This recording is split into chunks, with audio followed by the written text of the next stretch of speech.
right, as we begin, we're going to just jump right in, 46 through 54, as we wrap up John chapter 4. So John chapter 4, starting in verse 46. 46? Yes, 46. 46. You want us to hear? So he came again to Cana in Galilee, where he made the water wine. And at Capernaum there was an official whose son was ill. When this man heard that Jesus had come from Judea to Galilee, he went to him and asked him to come down and heal his son, for he was at the point of death. So Jesus said to him, "Unless you see signs and wonders, you will not believe." The official said to him, "Sir, come down, for my child dies." Jesus said to him, "Go, your son will live." The man believed the word that Jesus spoke to him and went on his way. As he was going down, his servants met him and told him that his son was recovering. So he asked them the hour when they began to get better, and they said to him, "Yesterday at the 7th hour the fever left him." The father knew that the hour when Jesus said to him, "Your son will live." And he himself believed, in all his household. Now this was the second sign that Jesus did when he had come from Judea to Galilee. So just a bit of a reminder. One of the big things that we see in the Gospel of John is this idea of signs, which is analogous to miracles. And one of the things that we want to note and see is the fact that when Jesus is doing many of these signs, he is outside of Jerusalem. He is outside of the normal power base, if you will, for the people of Israel. And as such, he is still demonstrating who he is and what he has come to do, but we are starting to see this dichotomy between those who are on the inside and those who are on the outside, and how all will come to know exactly who he is through the ultimate sign, which is his death and his resurrection from the dead. So we are building towards Good Friday, we are building towards Easter, and we are building towards the revelation, the full revelation of Jesus as the great I Am in Jerusalem, in Golgotha, in Calvary. But before we get there, we have to see how Jesus will work and make his way to the full realization of that. Now, a couple of other notes on 46 and following. One of the things that we want to see about the official here is this is somebody who is not a religious official. So this isn't a Pharisee, this isn't a Sadducee, this is somebody who is more than likely connected to the Hellenistic Herodian dynasty. So just a bit of a reminder about the general structure, if you will, in terms of power. If we want to do sort of the power period of first century Israel here, at the top was Rome, so R for Rome, and then you had people like Pilate, who was the proconsul for the area, and then for the people of Israel, you had the Herodian rulers who were a puppet leadership, a puppet state for Israel. And then you had your high priest, and then you had rabbi, scribes, etc. So, let me move this so everybody can see. So the person who Jesus interacts with, John 4 here, is a part of the Herodian section of leadership. And the further away you get from the bottom two areas, the more you are encroaching in Gentile territory. So this official who confesses faith in Jesus is somebody who may be and probably is an Israelite, but they are, in a sense, fully Hellenized at this point. They are fully inculcated in Greek and Roman culture in terms of language. Their Herodian dynasty were functionally the same religion as the general Roman world. didn't worship the Lord, the Lord alone. And so this official was firmly within that Greco-Roman sphere. But what do we see? He trusts and confesses Jesus for who he is and believes in him. And we see this is very similar to what happens with the Samaritan woman, who is again outside of the people of Israel, especially the main core of what a proper Israelite looks like. And so when we see that she receives what Jesus has to tell her, both law and gospel, she believes, she tells others, and the word of who Jesus is begins to spread. And so it's the same thing with this official son. But notice something that we also anticipate and see in the book of Acts. Who ends up believing Jesus? Is it just the official? Or did you catch that little bit at the end in 53, where it is his whole household that believes? And that's one of the important things that we see with regard to the spread of the Gospels, spread of the gospel message, the work of Jesus, in both the Gospels themselves as well as in the book of Acts and in the early church, is that the life of faith is never an individual experience alone. It is always experienced in some senses within community, whether it's the immediate community that is built within your family, your household, whether it's the community of believers gathered at the synagogue, or even as we'll see in our first reading from today in our lectionary, it's the community of people gathered around the Areopagus in Athens at Mars Hill that Paul preaches the resurrection to. So it's never just an individual experience. That is actually a very recent development in the Christian life of faith. And that is very uniquely Western and in many cases uniquely North American at that.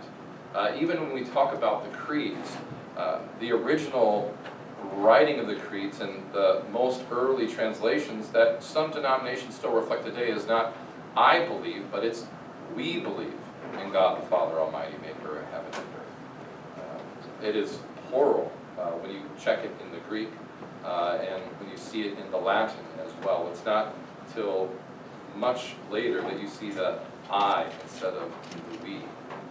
So I don't want us to gloss over that point as well, because this is important as Jesus is making his way into chapters 5 through 10.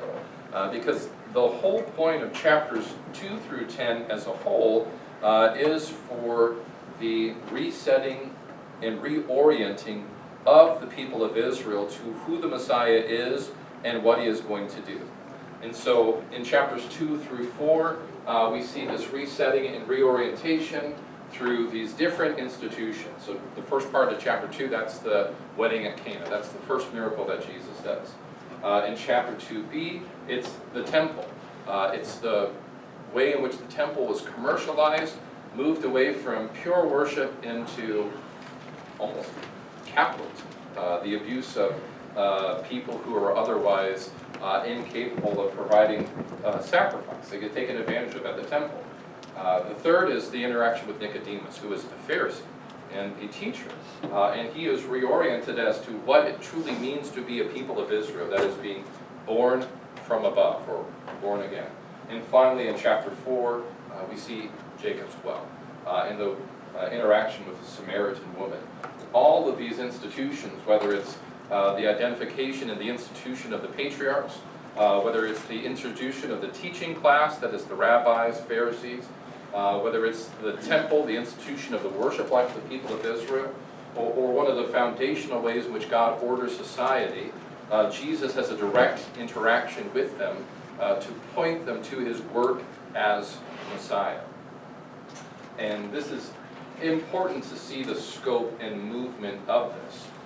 Any questions or comments on anything, either in our immediate reading or anything in the way in which Jesus interacts with these institutions as a means to build up who he is?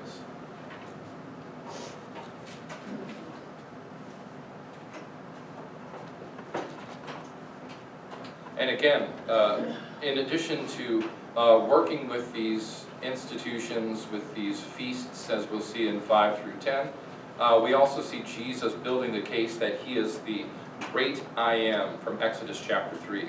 And just as a reminder, we have our first direct allusion by Christ to Exodus, the great I am, in chapter 4, in verse 26.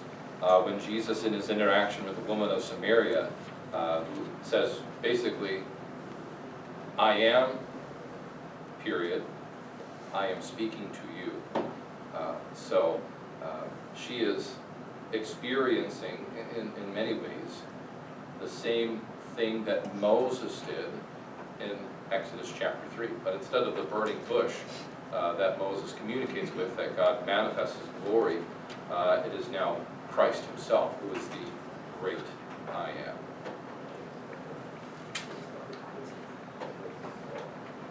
So as we move then to chapter 5,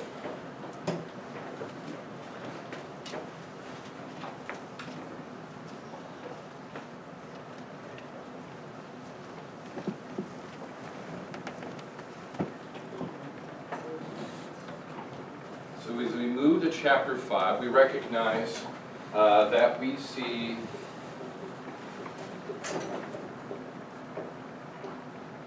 these major feasts of the people of Israel be highlighted. So 2 through 4, and John is setting the stage for who Jesus is, based off of his institutions that he deals with. And then we see these major feasts that Jesus is interacting. Could somebody think of a major feast of the Old Testament? Passover. Passover, yeah, that's exactly right. In fact, as we take a look, we'll see exactly how Jesus deals with the Passover. That being said, starting chapter 5, verse 1, and we're going to look at 1 through 9. And I'll go ahead and read that. So we're in John chapter 5, starting in verse 1 and going through verse 9.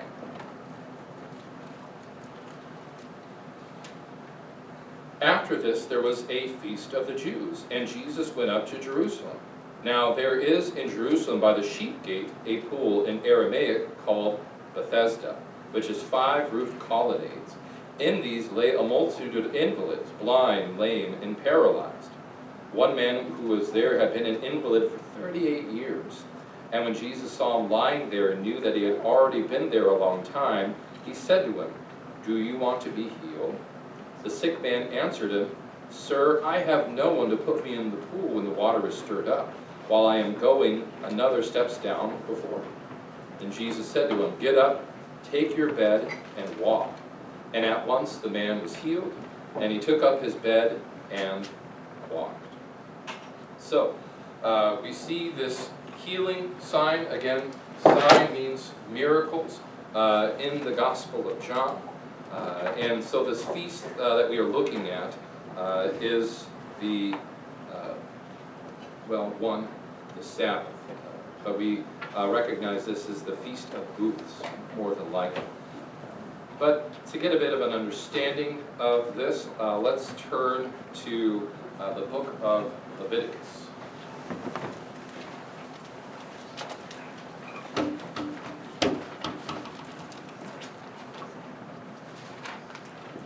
And if you have a hard time remembering where Leviticus is, it is right before the book of Numbers.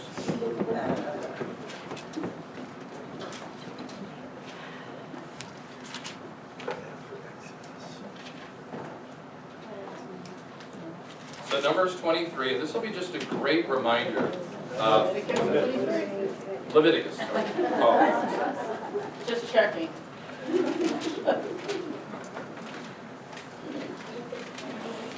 So Leviticus 23. Not Numbers, not Exodus, Leviticus. 23 what? Yes, 23. What? Yep, starting in verse 1. Because we have a list of some of the feasts that we'll actually be seeing here in these next 5 chapters as Jesus is dealing with the larger worship life for the people of Israel. Can I get a volunteer to read Leviticus 23, verses 1 through 8? Thank you, Joe. The Lord spoke to Moses, saying, Speak to the people of Israel, and say to them, These are the appointed feasts of the Lord, that you shall proclaim as holy convocations. They are my appointed feast.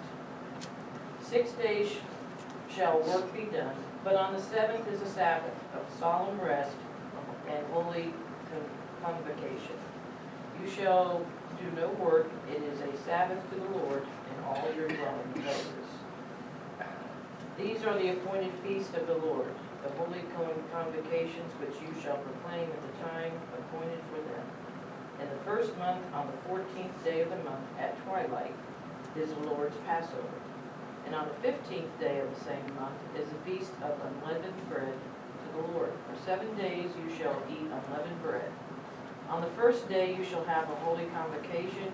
You shall not do any ordinary work, but you shall present a food offering to the Lord for 7 days. On the seventh day is a holy convocation. You shall do any ordinary work. And the Lord spoke to Moses, saying, Speak to the people of Israel, and say to them, When you come into the land that I give you and reap its harvest, you shall bring the sheaf of the first fruits of your harvest to the priest. And he shall wave the sheaf before the Lord, so that you may be accepted. On the day after Sabbath, the priest shall wave it, and on the day when you wave the sheaf, you shall offer a male lamb, a year old, without blemish, as a burnt offering to the Lord. And the grain offering with it shall be 2/10 of an ephah of fine flour mixed with oil, the food offering to the Lord with a pleasing aroma, and the drink offering with it shall be wine, 1/4 of a hin. And you shall eat neither bread nor grain, parched or fresh, until this same day, until you have brought the offering of your God. It is a statute forever throughout your generations in all your dwellings. Thank you. So the important thing to note about these feasts is that they prefigure Christ. And so let's just briefly talk over each way that these first 3 feasts prefigure Jesus. That is, they anticipate who he is and what he has come to do. So the Sabbath day is what day for the people of Israel of the week that we would know it as? Saturday. And Jesus does ultimately find rest on the Sabbath. And that is perfectly expressed and manifest on Holy Saturday, when Jesus is laid in the tomb and he is resting from his labors.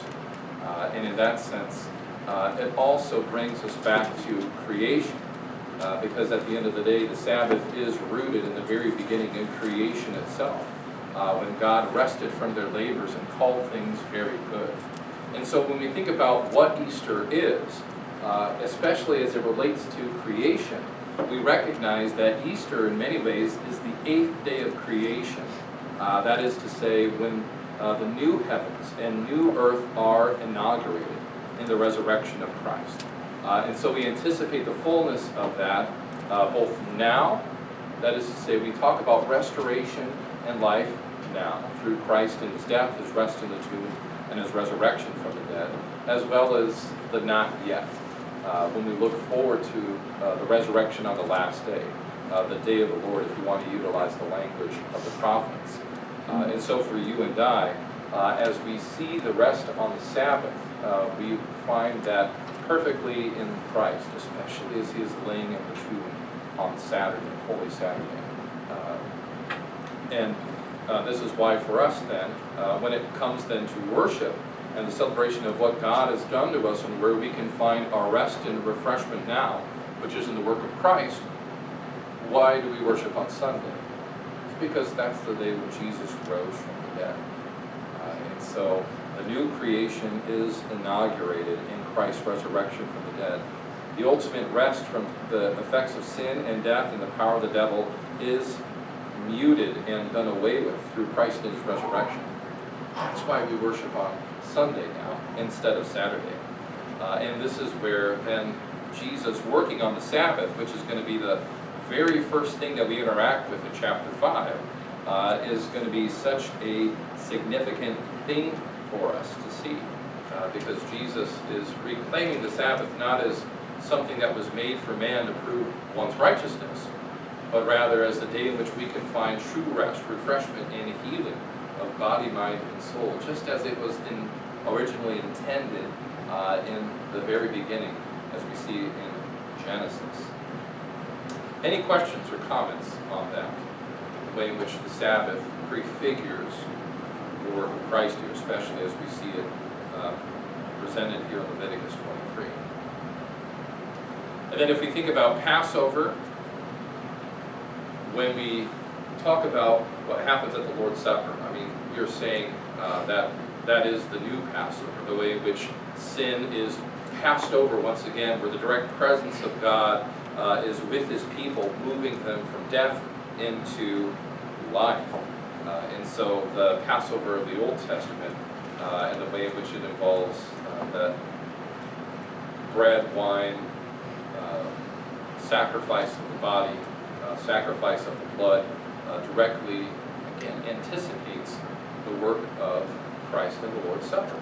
And notice in the Sabbath that it has both a spiritual component as well as a physical component. Like they literally sacrifice the animals, use the blood to put above the lintel of the door in Exodus. They utilize those sacrifices combined with the word and promise of God to affect something for the people of Israel. And that's exactly what we confess, albeit perfected, with what happens in the Lord's Supper. But the difference is, instead of having the spotless and blemished lamb that you need to provide on your own, Christ himself becomes the spotless lamb without blemish, to be sacrificed, to die for the sins of the people so that forgiveness and life may reign. And so this is where for us, what do we still do in the new covenant and in the new Passover sacrifice? We still have our unleavened bread. We still consume the flesh of the lamb, so to speak. But it is Christ's very body and blood, in with none of the bread and wine. That is the sign and guarantee for the work of God, the passing over of sin once again, and also the strengthening of faith and forgiveness found in his name. So for us, when Jesus is interacting then with the Passover, especially in chapter 6 of John, we're going to be seeing how his body and blood, bread and wine, are going to be working for the forgiveness of sins and again, life in his name. And then the last one that we'll talk about for now before we get back to John chapter 5 is the Feast of the First Fruits.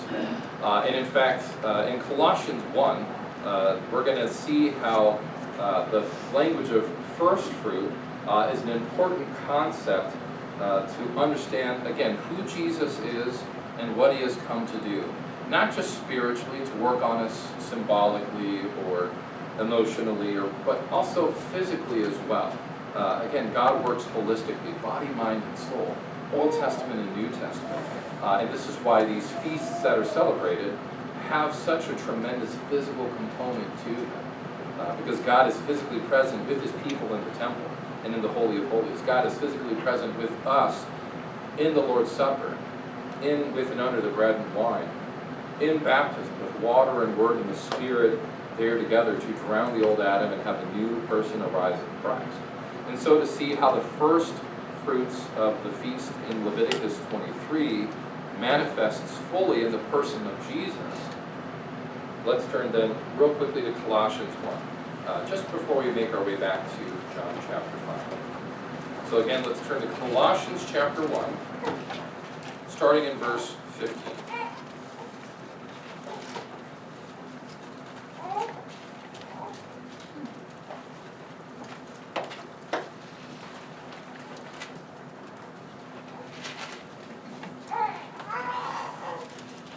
So Colossians chapter 1, starting in verse 15, and we'll go ahead and read 15 through 20. So Colossians 1, 15 through 20, and I want you to pay attention to first fruits language here, to see how Christ is the fulfillment of that feast of first fruits in the book of Leviticus. So he, that is Jesus, is the image of the invisible God, the firstborn of all creation. For by him all things were created, in heaven and on earth, visible and invisible, whether thrones or dominions or rulers or authorities. All things were created through him and for him, and he is before all things, and in him all things hold together. And he is the head of the body, the church. He is the beginning, the firstborn from the dead, that in everything he might be preeminent. For in him all the fullness of God was pleased to dwell, and through him to reconcile himself to all things, whether in earth or in heaven, making peace by the blood of the cross. So when we see the first fruits and firstborn here, we recognize that it is the fullness of power and authority. And so for us, when Jesus is the first fruits, the firstborn of the Father, that is, he has the fullness of power and authority of God, of the Lord, of Yahweh, in the Old Testament. In the book of 1 Corinthians, when we talk about the resurrection of Christ, we see Jesus described as the first fruits of those who have fallen asleep. It's a parallel way to talk about what we have in Colossians chapter 1 here. So Jesus has the fullness of power and authority over all creation equal to that of the Father. That's what verse 15 is saying. Verse 18 is telling us that Jesus has the fullness of power and authority over death itself. And that out of his death, we know that death is destroyed, because he lives, we shall live also, as Scripture says. So Jesus is the first fruits of those who have fallen asleep. That is to say, he produces the abundance of life, the abundance of restoration, the abundance of reconciliation for us as humanity, but also for the world. Because the thing about the resurrection of Christ and the new creation is that it's not just humanity is raised from the dead. It's that all of the world is going to be restored, renewed, and remade. When we see Jesus do his signs and wonders, are signs and wonders only reserved and working in the actual physical person? No, we see Jesus interact with all different parts of creation throughout his ministry, whether it's calming the wind and the waves, as we will see, I believe in John chapter 6, whether it's taking the 5 loaves and 2 fish and working with that to produce food enough for the crowd of 5,000 plus people, whether it's turning water into wine. All of creation is under the same effect of reconciliation and restoration as is humanity itself. And this is why then Paul talks about the world groaning in eager expectation for what will come through Christ in his death and his resurrection from the dead, and the restoration and life that happens in the resurrection on the last day.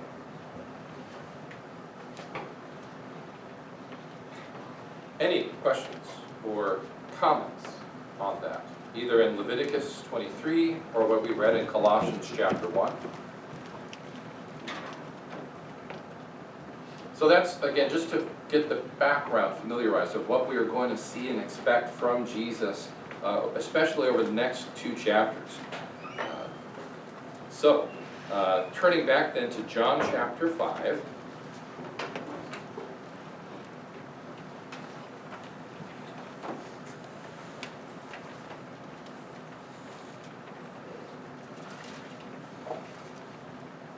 So just a couple of other notes that we want to take a look at in the first part here of verses 1 through 9. So by this point we have a very multicultural gathering of people. And how does that multiculturalism express itself, specifically in John chapter 5? Well, we have Jews, as we hear in verse 1, people of Israel, who are in Jerusalem, who are making their way to the temple, hopefully by means of the healing that they will receive. And they are lying in a place that reflects actually more Greek cultic practices. That is to say, this idea of the Spirit of God coming through the waters and disturbing the waters, and then if they touch the waters or dip in while this disturbing of the waters is happening, then they would be healed. It's sort of almost like Greco-Roman animist, pagan sort of an idea. If you just have the element working mystically, again, separated from the word and promises of God, that it will have an effect. So they are Greco-Roman in how they think the action will work when the water is disturbed. However, they are in Jerusalem, in this place that was known to the people of Israel for generations, and they are speaking Aramaic. And why is Aramaic important historically? Well, Aramaic was the language of the Babylonian Empire, and it was picked up by the people of Israel. And through the Babylonian exile, Aramaic replaced Hebrew as the day-to-day language for the people of Israel, because they were firmly inculcated into the Babylonian life, because that was the lingua franca, the language of the realm, when Babylon was the greatest empire in the world. And even after Babylon fell, and the people of Israel returned back to Jerusalem and to the original area of the 12 tribes, they never abandoned the use of Aramaic as their day-to-day language. They still had Hebrew in the synagogue and in the temple, and many of them also, by the time we pick up in the 1st century, had a working relationship with Greek to be able to do commerce across a variety of different people. But Aramaic still, for the people of Israel, was sort of the default language.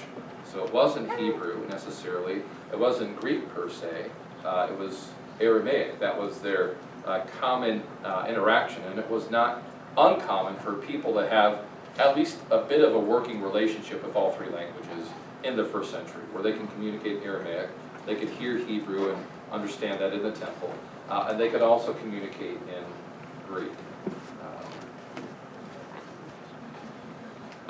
So with that being said, we see people of Israel speaking Aramaic, which was originally the language of the Babylonian Empire, gathered around a pool, expressing a belief of healing that comes more out of the Greco-Roman understanding than it does out of how God has worked in the life of His people in the Old Testament. And this is where then Jesus in His interactions, and again, all of this is working with these major parts of the life of Israel to reset their to reorient their expectations, to reset their belief of who God is and what He has come to do. So in chapter 5 here, we're going to be seeing how the Sabbath is a time of rest and healing. So this is the first major feast that is being interacted with by Jesus. And again, the Sabbath was made for man, not man for the Sabbath, I think is how that phrase goes. I get that mixed up quite a bit.